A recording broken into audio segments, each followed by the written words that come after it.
نوستالژیک ترین فیلم های هندی که هیچ وقت فراموش نمیشن. سلام دوستان، حالتون چطوره؟ خیلی خوش اومدید به یک ویدیوی دیگه از چنل پرشین بالیوود. امروز میخوام بهتون بهترین و نوستالژیک ترین فیلم های هندی رو بهتون معرفی کنم. راستی ویدیو رو حتما لایک کنید و چنل رو هم سابسکرایب کنید. شماره 1، فیلم سنگام.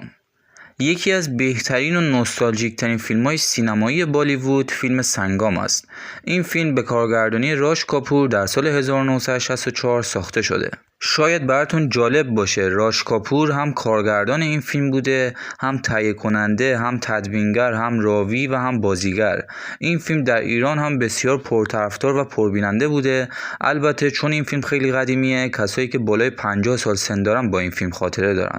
داستان این فیلم در مورد دو دوست به نام سوندار و گوپال است که از کودکی با هم بزرگ شدند. سوندار و گوپال هر دو عاشق یک دختر به نام رادا می شوند، اما رادا گوپال را دوست دارد و بارها از عشق خود به گوپال گفته، اما گوپال هیچ وقت در این مورد حرفی نزده و تصمیم می گیرد به خاطر رفیقش سوندار عشق خود را فدا کند. بعد از مدتی سوندار در نیروی هوایی هند ثبت نام می کند و مأموریت خطرناکی به او میدن.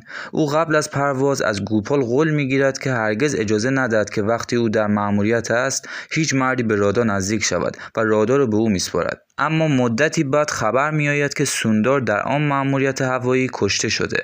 بعد از این اتفاق رادا و گوپال تصمیم میگیرند ازدواج کنند و گوپال بالاخره عشقش را به رادا ابراز میکند. اما بعد از ازدواج سوندار برمیگردد و معلوم می شود که او از سقوط هواپیماش جان سالم به در برده و رادا و گوپال تصمیم می گیرند از رابطه و ازدواجشان چیزی به سوندار نگویند. مدت زمان این فیلم 238 دقیقه است و به بازیگران آن میتوان به راج کاپور، ویجینتی مالار، راجندرا کومار، آلینا پاوار و آچالا ساشا 2 اشاره کرد. شماره 2، فیلم آمر اکبر آنتونی. این فیلم به کارگردانی من موهان دسای در سال 1977 ساخته شده. این فیلم یک فیلم کمدی هستش که در مورد 3 برادر هست که در کودکی در اثر حادثه ای از هم جدا میشن و هر کدام یک دین را قبول میکنن. به بازیگران آن هم میتونم به ریشی کاپور، آمیتابھ بچن، پروین بابی، وینود کان و نیتو سینگ اشاره کرد. شماره 3، فیلم آواره. یکی از قدیمی ترین و بهترین فیلم های راج کاپور فیلم آواره هستش. این فیلم به کارگردانی راج کاپور در سال 1951 ساخته شده. مدت زمان این فیلم 193 دقیقه است و به بازیگران آن میتوان به راج کاپور، لیلا چینتیس، نرگس داد و شاشی کاپور اشاره کرد. شماره 4، فیلم مادر هند. یکی از حماسی ترین فیلم های بالیوود.